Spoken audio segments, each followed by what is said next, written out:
चलिए अपने आत्मा के ज्ञान और ध्यान की ओर।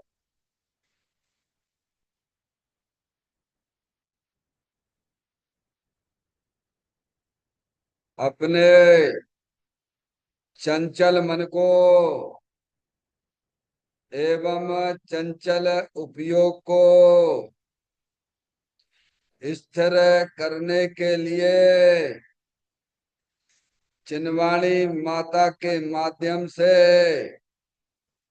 अपनी वर्तमान ज्ञान की पर्याय में सम्यक विज्ञान उत्पन्न करते हुए शरीर शरीर से संबंधित जितने भी चेतन अचेतन पदार्थ हैं उनका मुझ भगवान आत्मा के साथ में किसी भी प्रकार का कोई संबंध नहीं है। इस प्रकार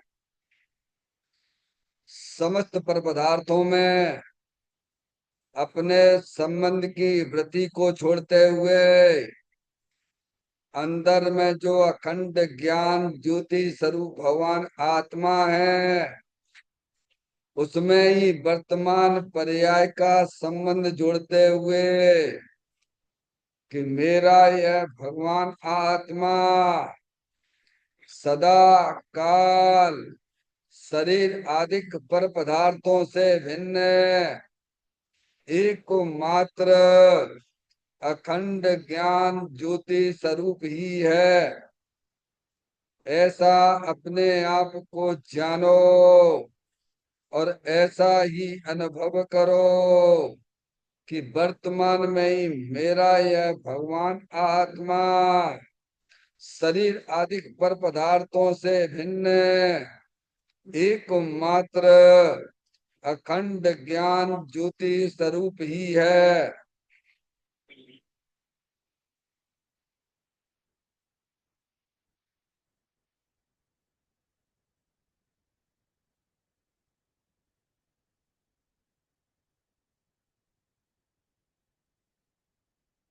इसी प्रकार से संसार अवस्था में आत्मा की पर्याय में जो विविध प्रकार की पुण्य पाप के परिणाम दिखाई देते हैं वे समस्त परिणाम पर द्रव्यों की लक्ष्य से होने वाले भाव हैं। वे हमारे आत्मा का स्वभाव नहीं है। ऐसे समस्त रागादिक परिणामों में एकत्व बुद्धि, ममत बुद्धि, कर्तृत्व बुद्धि, भोक्तत्व बुद्धि तथा उन रागादिक परिणामों की ज्ञाता बुद्धि को भी छोड़ते हुए अंदर में जो अखंड ज्ञान ज्योति स्वरूप भगवान आत्मा है जो कि सदा काल शरीर रागादिक से भिन्न एकमात्र पूर्ण निराकुलता स्वरूप वाला है। ऐसा अपने आप को जानो और ऐसा ही अनुभव करो कि वर्तमान में ही मेरा यह भगवान आत्मा शरीर रागादिक से भिन्न एकमात्र पूर्ण वीतराग आनंद मूर्ति स्वरूप है।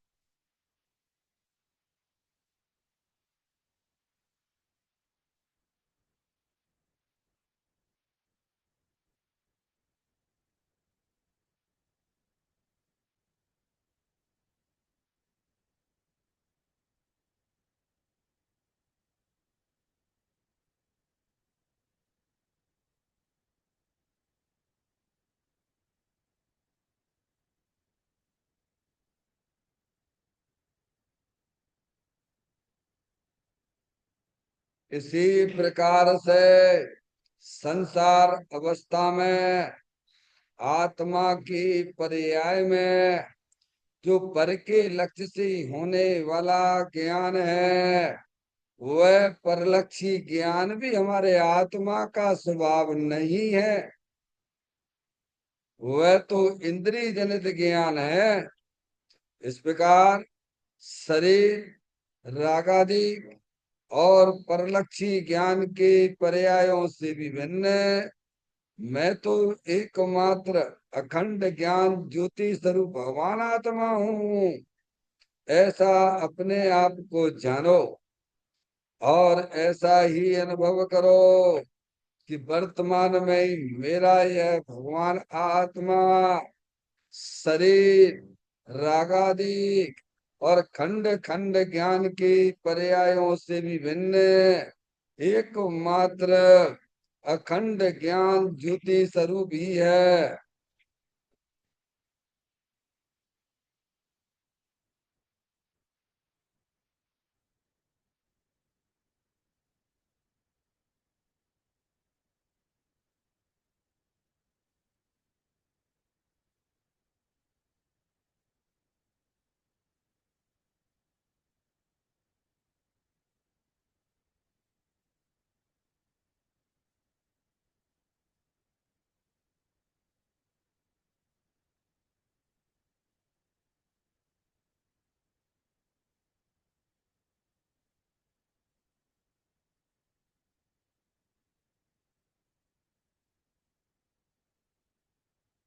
तरप कर्म भाव कर्म नो कर्म रहित शुद्धात्म स्वरूपो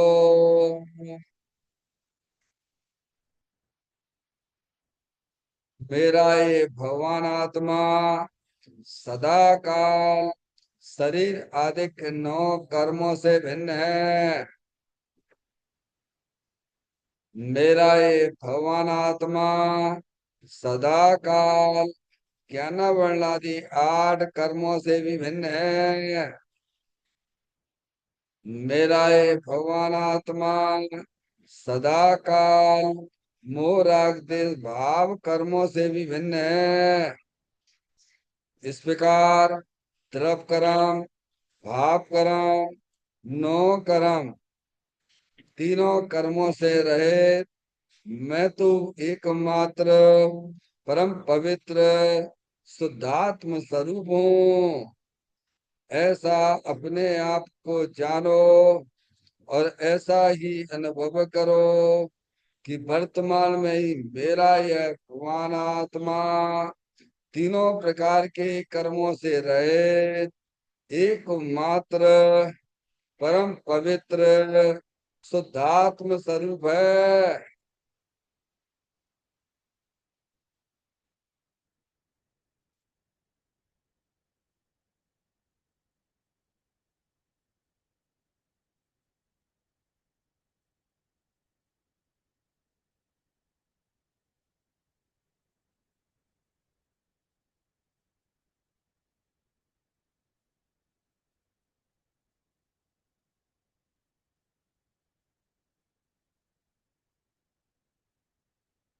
ओम नमः सिद्धेभ्य ओम नमः सिद्धेभ्य ओम नमः सिद्धेभ्य चिंतामणि समस्वयं का चैतन्य तत्व महान है। निज का करूं मैं चिंतवन निज का करूं श्रद्धान में शुद्धात्मा ही देव जो गुण अनंत निदान है। मैं स्वानुभव में देख लूं आत्मा स्वयं भगवान है।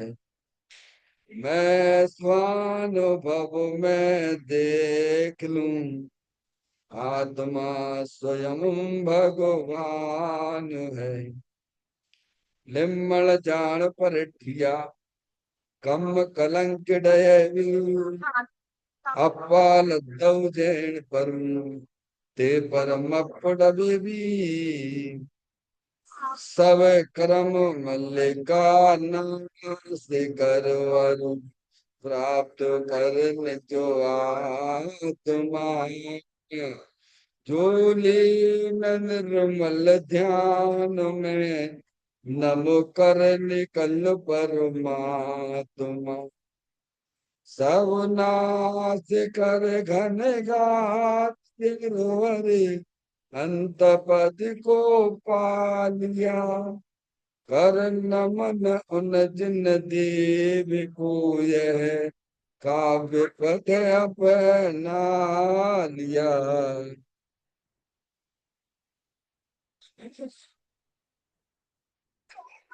श्री योग सारथी नामक परम आध्यात्मिक ग्रंथ स्वाध्याय हेतु में विराजमान है।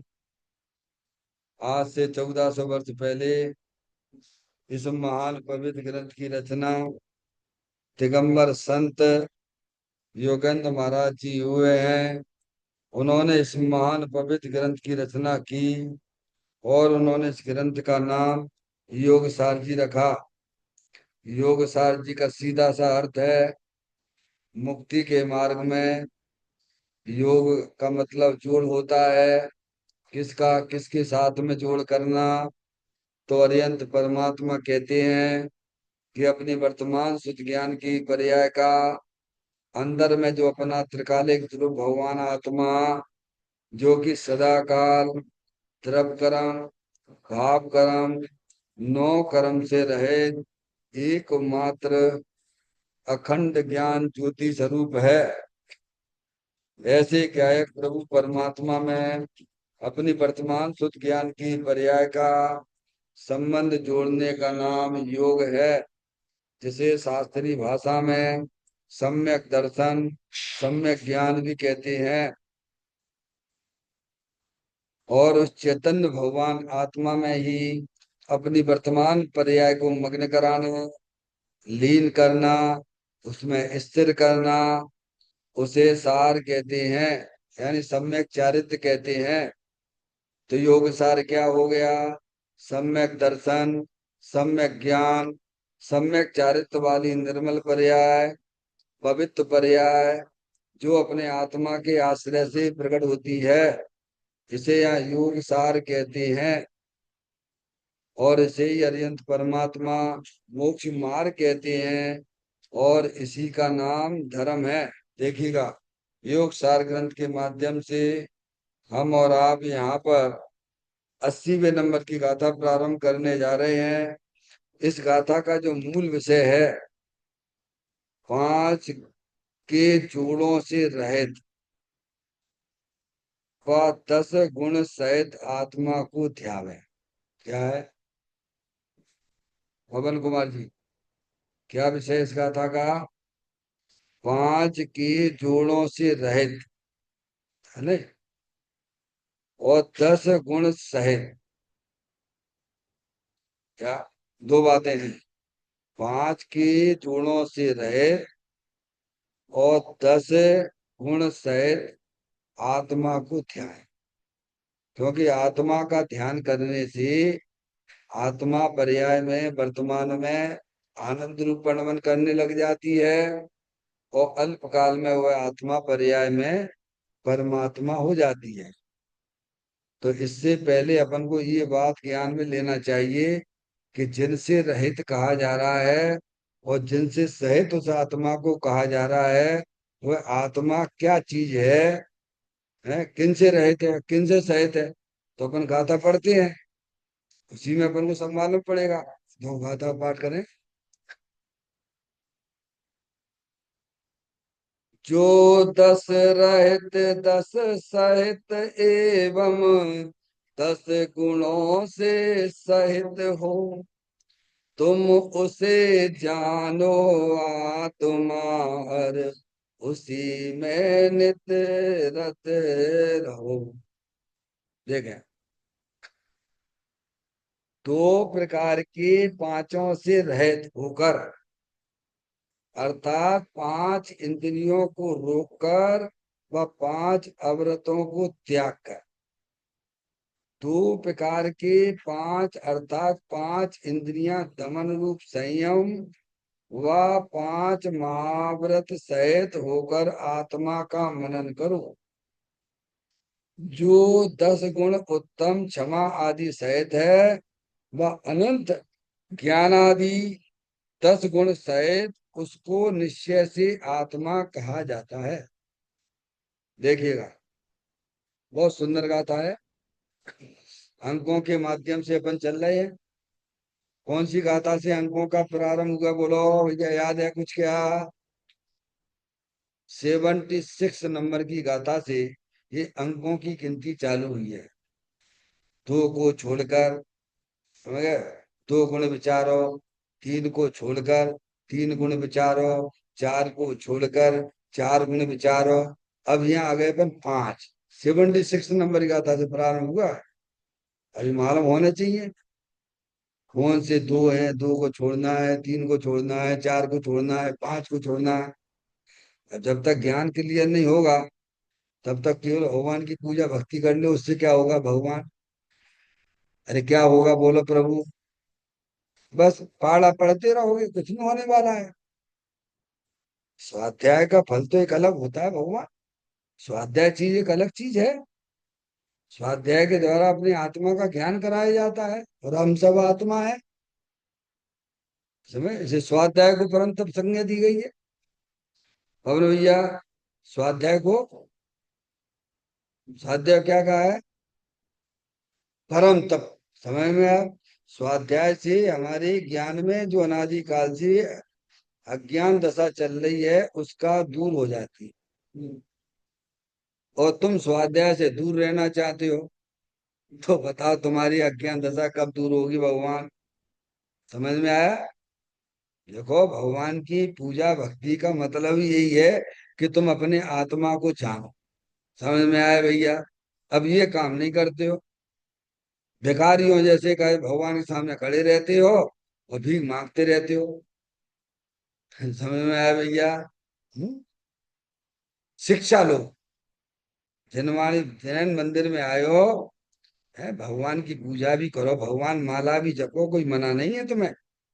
लेकिन मेन कारण तो ये है, स्वाध्याय परम तपा।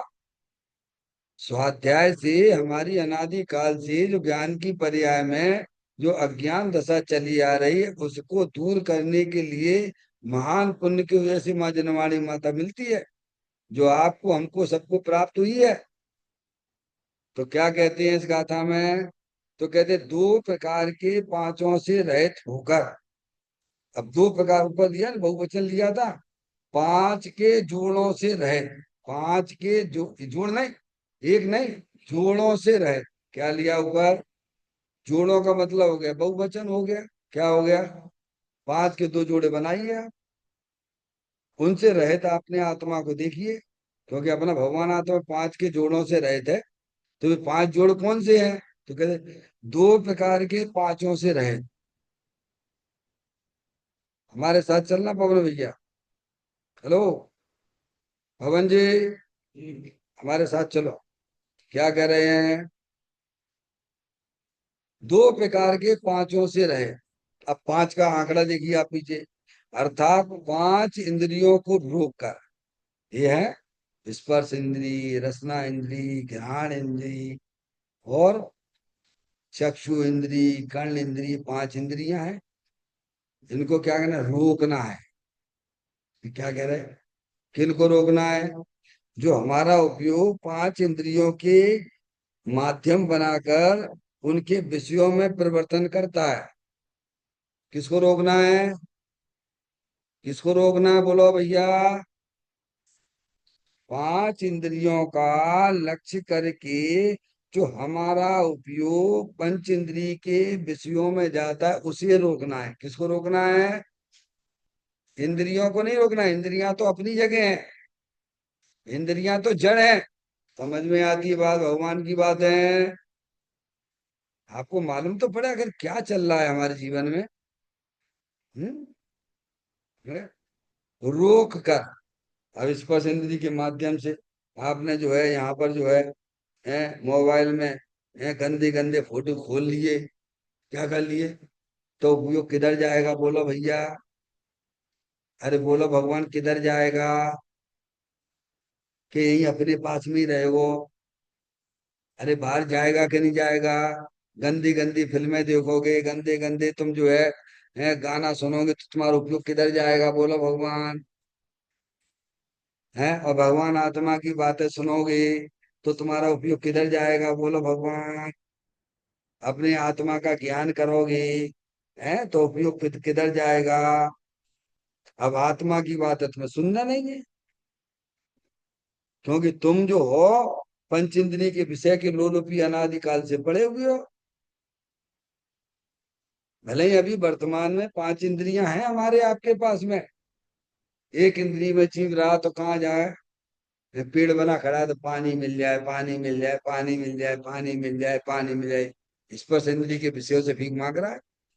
समझ में आती है? दो इंद्रियों के माध्यम से स्पर्श इंद्रिय, रसना इंद्रिय। अब यहाँ तो आपकी पांचों इंद्रियां खुली पड़ी हुई हैं, समझ लो आप। हम्म कौन से उपयोग तुम्हारा ऐसे भाग रहा है जैसे पूछो मत। और उनको रोकना है, क्या करना है? किसको रोकना है माता जी? पांच इंद्रियों को नहीं रोकना है। पांच इंद्रियों के माध्यम से जो हमारा उपयोग उनके विषयों में जाता है, एक एक इंद्रिय के विषयों में जाता है।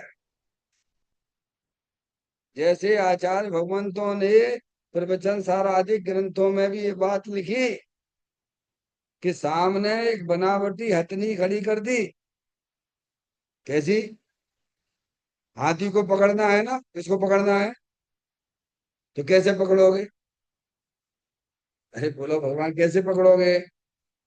उस हाथी को पकड़ना है तो कैसे पकड़ा जाएगा बोलो? अब वो किसका लोलुपी है?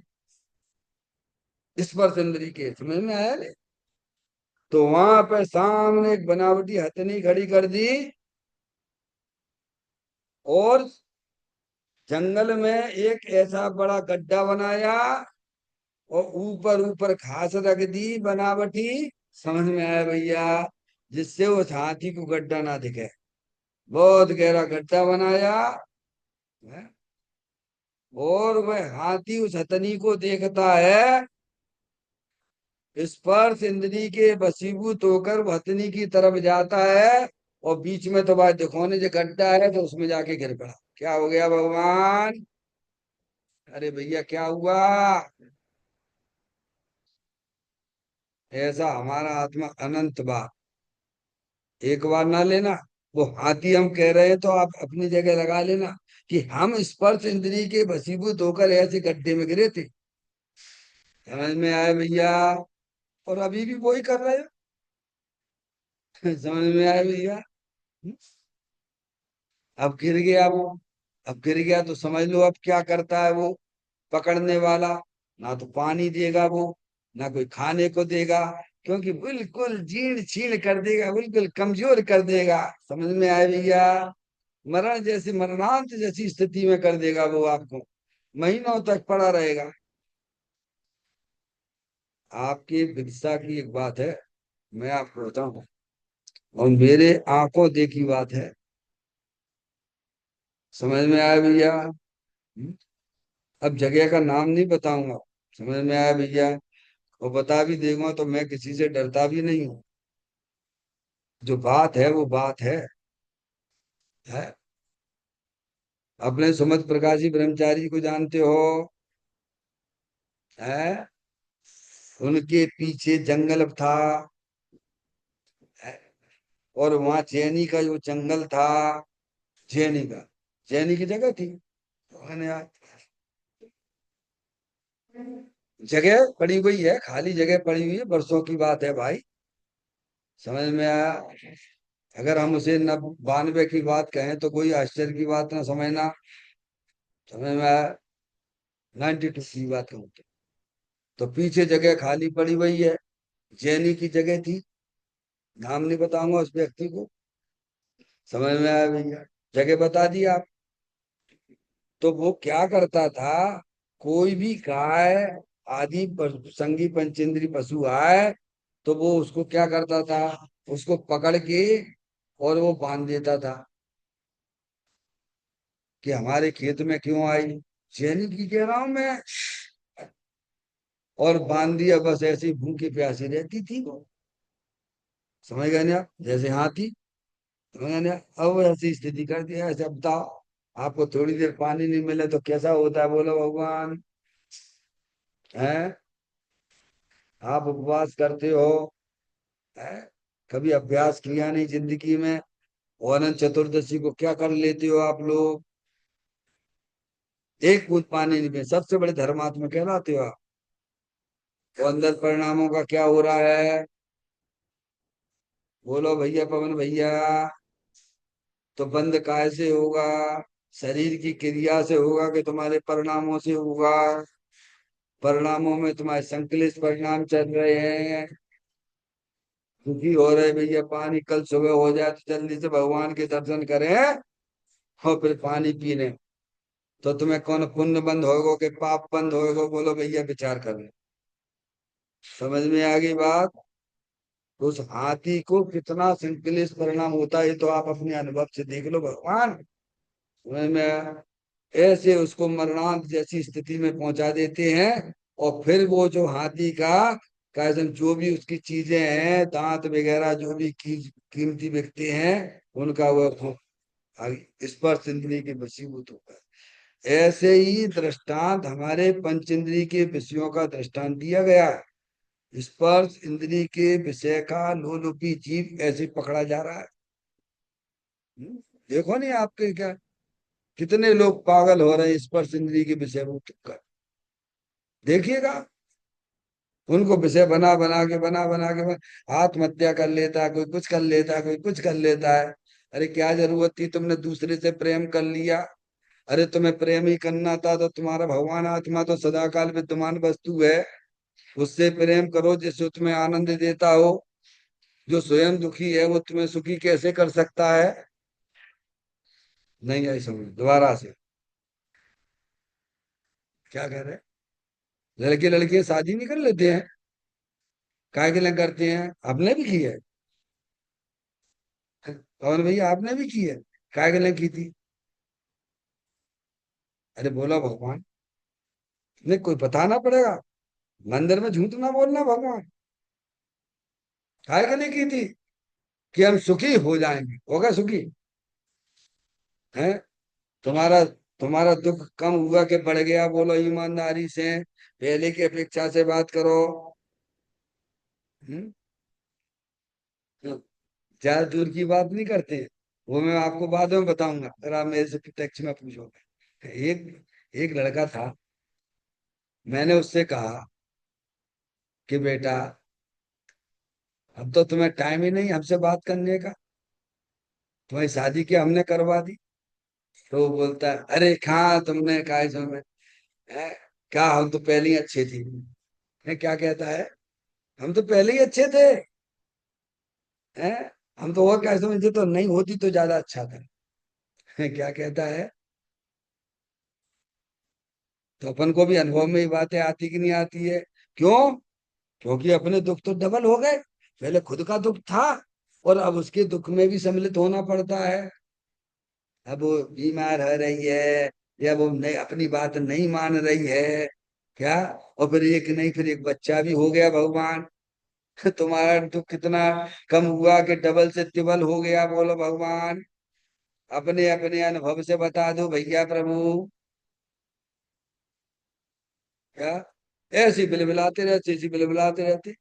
तो जहाँ जनवाणी माता के पास आओगे भगवान, तो तुम्हें इतनी बढ़िया बढ़िया बातें मिलेंगी, तुम्हें अपना भगवान आत्मा मिल जाएगा, और अनंत काल वर्तमान में भी सुख हो जाएगा, और तुम अनंत काल में परमात्मा बन के आनंद में रहोगे भगवान। माता जी, एक थे महाराज जी, जब मैं भोपाल में था, उनका नाम था विश्वलोचन महाराज। वे हमारे भिंडके के पास में इटावा के रहने वाले थे। अब तो चले गए थे, परिवर्तन हो गया उनका। वो हमारे दोस्त थे, मुमुक्षु थे। समझ में आया। ये पक्के मुमुक्षु नहीं थे। क्या, पक्के होते तो उन्हें मालूम पड़ जाता कि कितना दोष लगता है महाव्रत लेने में। समझ में आया भैया। हम्म? तो मेरे को यहाँ मिले जवाहर चौक भोपाल में। देख के प्रसन्न हुए, स्वाभाविक है। एक दूसरे को मिलके, पुराने लोग मिलने पर प्रसन्नता तो आती ही है। तो बोले कि आप जो है मेरे पास यहाँ आया करो सुबह, है ना, और मंगलाचरण किया करो। आप मंगलाचरण मेरे से करवाते थे और स्वाध्याय फ्री में कराते थे। और भैया ध्यान सुन रहे हो, मंगलाचरण मेरे से करवाते थे। दो जगह उनके स्वाध्याय होते थे, या तो जवाहर चौक पे हो गए, तीन सेठ के मंदिर में हो। तो फिर वो सभा में पूछते थे, विष्णुलोचन महाराज, अरे भैया आप सब लोग गृहस्थ हो, वे भी गृहस्थ थे, बाल ब्रह्मचारी नहीं थे। वे गृहस्थ जीवन था उनका। फिर बाद में वे जो है महाराज जी हुए। और फिर उन्होंने उन्हें प्रश्न किया, भैया तुम जितने शादीशुदा वाले हो, आप बताओ, आपने जो शादी करी थी, काय के लिए करी थी? सुखी होने के लिए करी थी। तो आप में से कौन ऐसा व्यक्ति है जो सुखी हो गया? हाथ ऊंचा करो। भरी सभा में पूछा था। तो ऐसे हम आपसे पूछ रहे हैं। समझ में आ रही भैया? तो कहते पांच इंद्रियों को रोककर, पांच इंद्रियों को रोक कर मतलब कंट्रोल कहाँ करना है आपको? इंद्रियों पर नहीं, इंद्रियों के माध्यम से जो हमारा उपयोग बाहर होता है, और उपयोग जो बाहर होता है वो राग के वशीभूत होकर होता है। दोबारा से, अब आपको पता ही नहीं हमारा उपयोग कैसे बाहर हो रहा हो भगवान। अब ज्ञान ही नहीं तुम्हारे पास में, जब ज्ञान ही नहीं है तो तुम अपनी आत्मा में कैसे पहुंचोगे भगवान? दोबारा से, पांच इंद्रियों के माध्यम से जो हमारा उपयोग, उपयोग यानी ज्ञान दर्शन का व्यापार बाहर होता है, वह उपयोग बाहर होता है मोह राग द्वेष के वशीभूत होकर होता है। किसके? काय के वशीभूत होकर? उपयोग तो बाहर हो रहा है। तो उपयोग बाहर क्यों हुआ? क्योंकि हमने किसी को अपना जान लिया, किसी को अपना मान लिया, किसी लड़के लड़कियों से प्रेम कर लिया, और उपयोग फिर बाहर हुआ क्या? नहीं हुआ। तो मोह के वशीभूत होकर, किसके वशीभूत हो गए? किसके वशीभूत हो गए? अब आप कहो भाई साहब घर में बड़ी शांति से रह लो। अरे कैसे रह लोगे? बाहर में तो आप प्रेम करके बैठ गए घर में, और फिर कह रहे भाई साहब सुखी हो जा, सुखी हो सकती हो क्या? अब बाकी दिमाग में क्या चलेगा बोलो भैया? किसी लड़के ने लड़की से प्रेम कर लिया, अथवा लड़की ने लड़के से प्रेम कर लिया। अब पास से कहो जरा शांति से बैठ जाओ, तो बैठे क्या? तो बाकी दिमाग में फिर क्या चलेगा बोलो? ज्ञान में क्या चलेगा बोलो भैया? तो उसको कहते उपयोग का बाहर होना। समझ में आ गई बात? तो उपयोग जो बाहर हुआ है वो मोह राग द्वेष के वशीभूत होकर हुआ है। अभी आपको कहाँ पे कंट्रोल करना है? अपना उपयोग बाहर ना जाए, रोक कर। क्या कह रहे हैं? कहाँ पे हथौड़ा चलाना है बोलो भैया? जैसे पत्थर होता है, शिल्पकार होता है, उसे ये दिखता है कि ये पत्थर की मूर्ति होती है, तो उसे उसमें सांध दिखती है। क्या दिखती है? संधि दिखती है। दोनों पत्थरों के बीच में एक संधि बहुत बारीक होती है। आप जाओगे जयपुर में कि भाई साहब मुझे 5 फुट के पद्मासन वाले व्हाइट कलर के भगवान बन चाहिए, पार्श्वनाथ भगवान चाहिए। तो वो कहेगा भाई साहब आ जाइए मेरे साथ में, और ये देखिए व्हाइट कलर के पत्थर हैं, बोलो कौन सा तुम्हें पसंद है? तो क्या भैया हमें को भगवान चाहिए। अरे इसमें भगवान ही विराजमान है, तू देख तो सही, मैं तो तेरे से बोल रहा हूं ना। उसे भगवान दिख रहे हैं, तुम्हें पत्थर दिख रहा है। अब क्या करें भैया? क्योंकि उसे संधि दिख, वो जो 5 फीट के भगवान हैं, बाकी सारी चीजें एक्स्ट्रा हैं। क्या है? तो वो हथौड़ा कहाँ चलाएगा बोलो भैया? छेनी हथौड़ा कहाँ चलाएगा बोलो भैया? वो शिल्पकार कहाँ चलाएगा? प्रतिमा पे चलाएगा कि जहाँ संधि है वहां चलाएगा? बोलो भैया। है, वहीं चलाएगा ना। ऐसे ही हमारा आत्मा हीतराग आनंद मूर्ति स्वरूप सदा काल विद्यमान वस्तु है। और ये है राग, क्या है? राग, मोह राग देश के परिणाम। क्या है? मोह राग देश के परिणाम और आत्मा के बीच में एक संधि है। तो ज्ञानी कहाँ ज्ञान रूपी प्रज्ञा रूपी चैनी चलाते हैं? राग और आत्मा के बीच में जो संधि पड़ी हुई है वहां पर अपने उपयोग को लगाते हैं। क्योंकि संसार का कारण परद्रव्य नहीं है। संसार का कारण जो मूल राग देश के परिणाम है, उन्हीं के वशीभूत होकर ये उपयोग बाहर जाता है। समझ में आ गई बात? जिस भांति प्रज्ञा चैन से पर से विभक्त किया इसे, उस भांति प्रज्ञा चैन से अरे ग्रहण करो इसे। कौन की गाथा है जी? बोलो। आचार्य कुंद कुंद देव ने समय सार जी में लिखा, जिस भांति प्रज्ञा छेनी से पर से विभक्त किया इसे, उस भांति प्रज्ञा छेनी से अरे ग्रहण करो इसे। समझ गया? कितनी बातें आई कि पांच इंद्रियों को रोक कर, पांच इंद्रियों को रोकने का मतलब क्या है? कि पांच इंद्रियों के माध्यम से जो हमारा ज्ञान दर्शन का व्यापार बाहर होता है, वह व्यापार जो है मोह राग देश के वशीभूत होकर होता है। तो तुम्हारे हाथ में क्या है कि तुम मोह मत करो, परद्रव्य को अपना जानना मानना मत करो, तुम किसी से राग द्वेष मत करो। फिर क्या कर? अब ये तुम्हारे हाथ में है कि नहीं है? बोलो भैया। अरे बोलो हाँ या ना। में तकलीफ क्या? क्या भैया? पवन भैया, हैं? हम आपसे कैसे हैं? आपको अपना नहीं मानते हैं अथवा मानते हैं, ये हमारे हाथ की बात है कि नहीं, ये बताओ। हैं? क्या प्रश्न किया?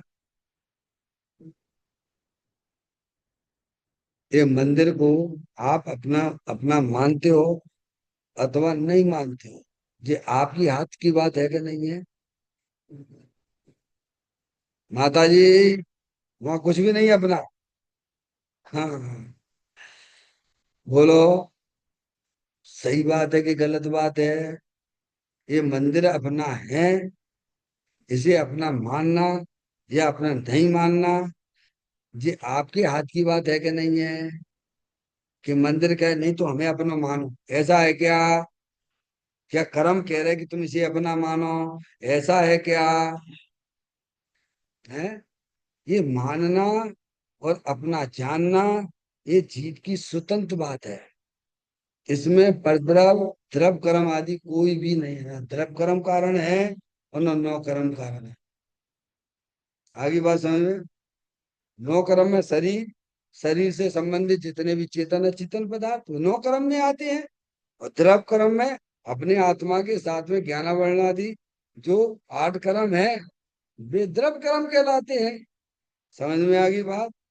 अब नौ कर्म के, अब आप यहाँ बैठे हुए हो, हम आपको अपना माने तो नहीं माने, ये हमारी स्वतंत्र बात है कि नहीं है? बोलो भैया। जहाँ में कर्म क्या कर रहे हैं यहाँ में? अरे कर्म क्या, कर्म तो जड़ है भगवान। क्या? कर्म विचार है कौन भूल मेरी अधिकार, अग्न सह घन घात लोई की संगति पर। आपको अपनी भूल समझ में आना चाहिए। जब तक आपको अपनी भूल समझ में नहीं आएगी, कितने भी भगवान की पूजा करते रहिए, कितना भी दान देते रहिए, कितनी भी मालाएं जपते रहिए, क्योंकि आपको पता ही नहीं कि हमारा उपयोग बाहर क्यों हो रहा है। क्या कहा भगवान? और ज्ञानी को पता है, तो पता है तो वो इतना अपनी शक्ति के अनुसार अपना काम कर लेता है। बात खत्म। हरी बेटे समझ बात। कौन की गलती है? ये लड़की से प्रेम कर लिया, बोलो कौन की गलती है? लड़की की गलती है कि कर्म के कारण से कर रहे हो, कि तुम्हारी गलती है? तीन में से बता। और लड़की से आपने प्रेम कर लिया है और तुम कहो हम घर में शांति से बैठ जाएं, ऐसा कहीं पॉसिबल किसी के साथ में होता हुआ दिख रहा है क्या? चलिए आगे चलते हैं, क्या कह रहे हैं? हमने उस लड़की को अपना जाना, अपना माना, उससे दोस्ती करी, उससे प्रेम किया, और आप कहो कि हम शांति से घर में बैठ जाएं, तो पॉसिबल है क्या? ऐसा कोई ऐसा व्यक्ति बता दीजिए जो परद्रव्य को अपना प्रेम पर प्रेम देता है, अपना मानता है, वह सुखी हो गया हो, तो बता दीजिए। हमें तो दुनिया में कोई ना दिख रहा हो है। तुम्हें दिखता हो तो तुम उसे बता दीजिए। हाँ, इतने तो मुझे दिख रहे हैं जो अपनी आत्मा को अपना जानते हैं, अपना मानते हैं। ऐसे अनंत जीव हैं, एक नहीं है, अनंत जीव हैं। तुम एक तो बता सकते हो जिसने परद्रव्य से अपना प्रेम किया है और वह सुखी नजर आता हो। तो ऐसे ऐसे मोह को दूर से ही छोड़ो ना। है क्या भैया? पवन भैया, परद्रव्य से प्रेम करना कितना खतरनाक हो रहा है हमारे लिए। परद्रव्य से प्रेम करना, परद्रव्य तो परद्रव्य ही रहेगा। तुमने अपने भाव बिगाड़ लिए तो तुम्हारा संसार जरूर बढ़ेगा। तो तुम्हें संसार बढ़ाना है कि संसार खत्म करने के लिए आए भगवान के पास? जो और बता दो भैया। अरे कहीं स्कूल में जाती हो, कॉलेज में जाती हो, पढ़ाई लिखाई करते हो, हैं? मैं इंजीनियर बनना है, मैं डॉक्टर बनना है, तो क्या उद्देश्य लेके जाते हो? बोलो भैया। बड़ी बड़ी यूनिवर्सिटी में आप लोग पढ़ते हो कि मुझे डॉक्टर बनना है, मुझे सीए बनना है, मुझे इंजीनियर बनना है। पहले अपना लक्ष्य निर्धारित करके जाते हो कि वैसे ही चले जाते हो? लौकिक में बहुत समझदार हो आप लोग, हैं? पहले लक्ष्य रखते हो, उसके बाद उसमें दाखला लेते हो। पर यहाँ जैनदेव परमात्मा के यहाँ आए तो तुम्हारा लक्ष्य क्या है? जन्म मरण करने का ही लक्ष्य है कि जन्म मरण से रहित अपने भगवान आत्मा अब आनंद में रहने का प्रोग्राम? बोलो प्रोग्राम क्या है तुम्हारा? अरे बोलो, भगवान की यूनिवर्सिटी है ये, जैनदेव भगवान की। इसमें आपको महान पुण्य के जैसे चैन कुल मिला है। आपका प्रोग्राम क्या है? भगवान की मंदिर में आए पूजा करने का। तुमने सोचा तो काय के लिए सोचा है? जन्म मरण करने के लिए कर रहे हो तो बिल्कुल यहाँ आने की जरूरत नहीं है मंदिर में। पहले अपना लक्ष्य बताओ क्या है? अरे बताओ तो सही भाई। बिना ही लक्ष्य के, बिना लक्ष्य के बड़ी बड़ी यूनिवर्सिटी में पढ़ लेते हो आप लोग क्या? वहां लक्ष्य आपका सामने रहता है, फिर आप उस लक्ष्य को प्राप्त कर लेते हैं। और यहाँ मंदिर में आके तुम्हारा लक्ष्य क्या है तो बताओ। तभी तो हम लोगों से कहते हैं भाई, सभी ट्रस्टियों से कहते हैं, भगवान तुमने जैसे दान पेटी रखी हुई है, उसके बाद में उसके साथ में एक जो अर्जी पेटी भी रखो। अर्जी पेटी का के लिए? माता जी, अर्जी पेटी समझते हो? अर्जी पेटी, दान पेटी तो होगी, पैसा दान करने की होगी। और अर्जी पेटी का क्या मतलब? अर्जी पेटी का मतलब ये है, तुम घर से चले हो, हैं, तो क्या विचार करके चले हो? भगवान के दर्शन करने जा रहे हो, भगवान से क्या चाहते हो ये बताओ। तुम बताओगे कि नहीं बताओगे? हम भगवान से पूछें? बोलो भैया। नहीं, हम तो जो है भगवान से, "हे भगवान हमारा शरीर अच्छा हो जाए, हे भगवान हमारे घर में शांति पैदा हो जाए, हे भगवान मैं अच्छे नंबरों से पास हो जाऊं, हे भगवान हमारे यहाँ फोर व्हीलर आ जाए, हे भगवान।" लिख के लाओ, लिख के लाओ घर से चलने से पहले कि आज हम भगवान के दर्शन करने जा रहे हैं। एक कागज पे लिखिए और यहाँ बाजू में एक अर्जी पेटी रखिए और उसमें अपना पर्ची पर्ची डालिए।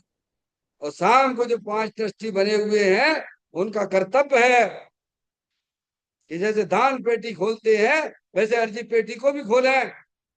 उस अर्जी पेटी में अपनी इच्छा व्यक्त करे भक्त। और उसमें पता लिखे, अपना एड्रेस लिखे, उसमें मोबाइल नंबर लिखे, और वे 5 जो ट्रस्टी हैं वे जाके उस भक्त के पास में जाए और उसको समझाएं कि तुम गलत जगह आ गए हो। ये भगवान तो जन्म मरण के अभाव में निमित्त हुआ करते हैं, ये संसार बढ़ाने में निमित्त नहीं होते हैं। ये उसको समझाएं। ये उनकी ड्यूटी है कि नहीं, बोलो? उन ट्रस्टियों की केवल नोट गिनने की है क्या? पवन भैया, कुछ गलत तो नहीं बोल रहा हूं मैं? है? ऐसा होना चाहिए कि नहीं होना चाहिए जैन मंदिर में? अरे कुछ तो बोलो भाई, हाँ नाम कुछ तो जवाब दे दो भगवान। है? मैं गलत तो नहीं बोल रहा हूँ? जितना तुम्हें पैसे की जरूरत होती है उतना लोगों को सुधारने की भी जरूरत होना चाहिए। हमारे मंदिर में कैसे कैसे लोग आते हैं, समझ आ रहा?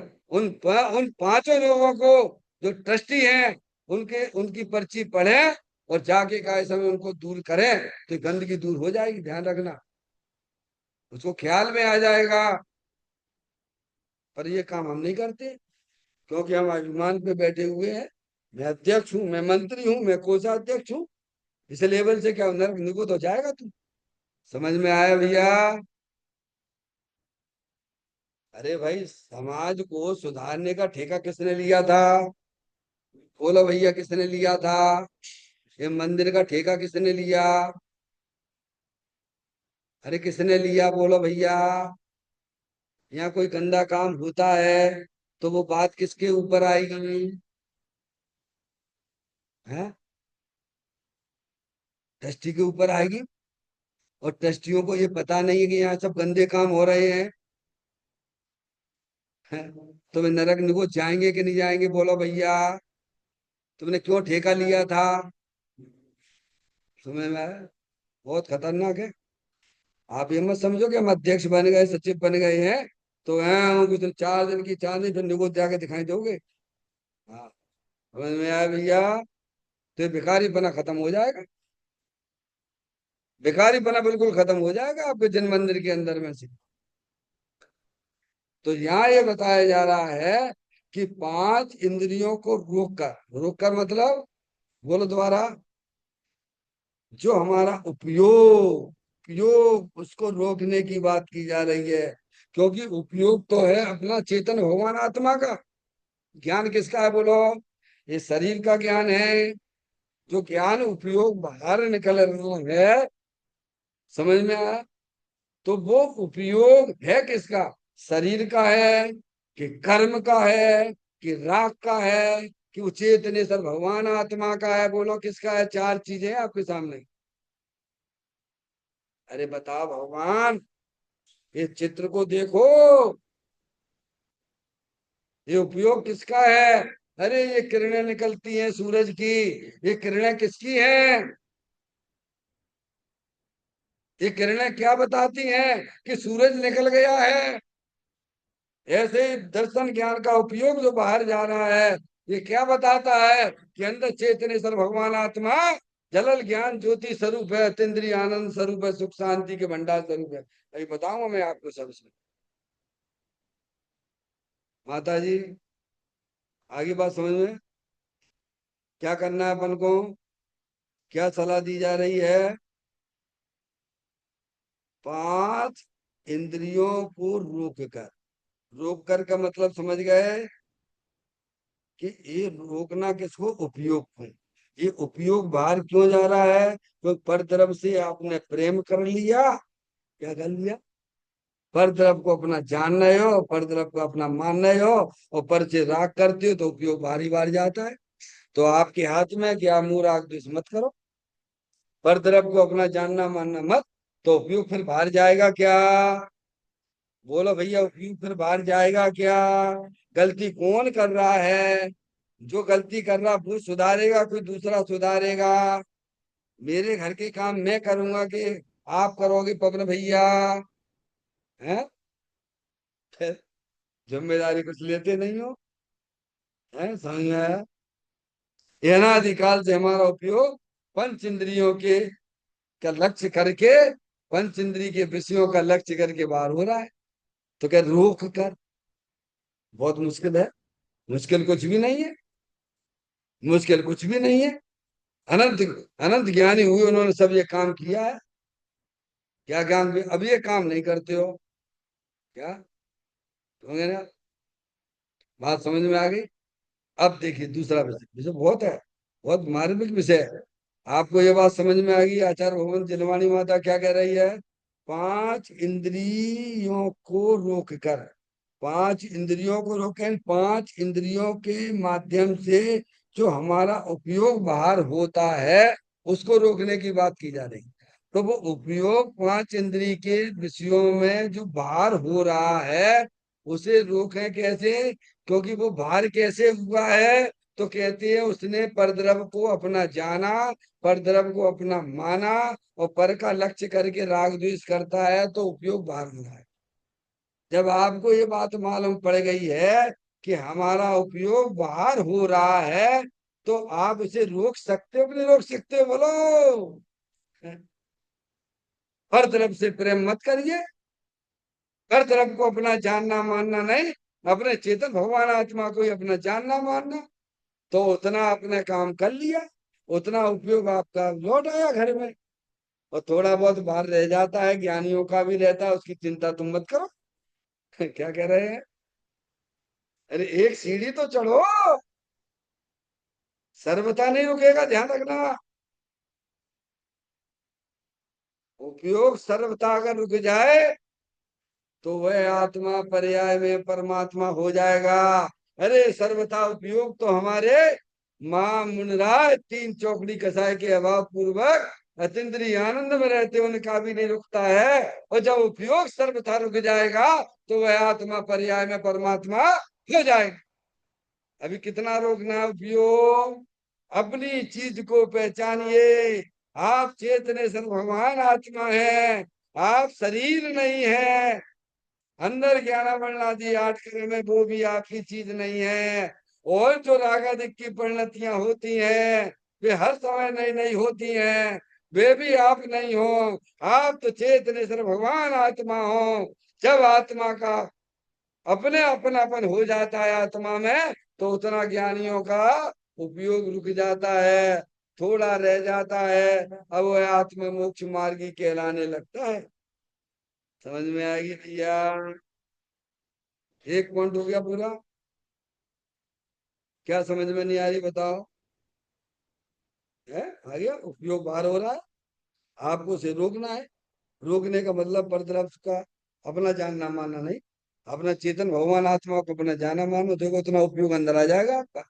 बाकी का थोड़ा बहुत रहता है, ज्ञानियों का भी रहता है, अवृत्ति की समय दृष्टि का भी रहेगा, चौथे गुण स्थान वाले का, देश वृत्ति का भी उतना बाहर रहेगा, मुनराजों का भी बाहर होता है। और पूरा रुक गया तो वो आत्मा पर्याय परमात्मा हो जाता है। इसका नाम धर्म है। अब ये बात है कभी सुनते ही नहीं। बस गए मंदिर में भगवान से भिखारी जैसे मांगते रहते हो और चले जाते हो, हम मंदिर हुआ है, क्या हुआ है? अब तुमने पुण्य कमाया कि पाप कमाया, धर्म तो तुम्हें हुआ ही नहीं है। हैं? फिर कहते हैं पांच अवरतों को त्याग कर। अब इसकी चर्चा मैं कल आपसे करूंगा। आज आप इतना ही पाठ याद रखें कि आज हमें जनवाणी माता ने ये सिखलाया कि हमें अपने आत्मा तक कैसे पहुंचा जाता है, किस प्रकार से हमारा पांच इंद्रियों के माध्यम से उपयोग बाहर हो रहा है, और किस प्रकार से हम उपयोग को अंदर ला सकते हैं। आप खूब विचार करना, कल आगे की चर्चा अपन करेंगे।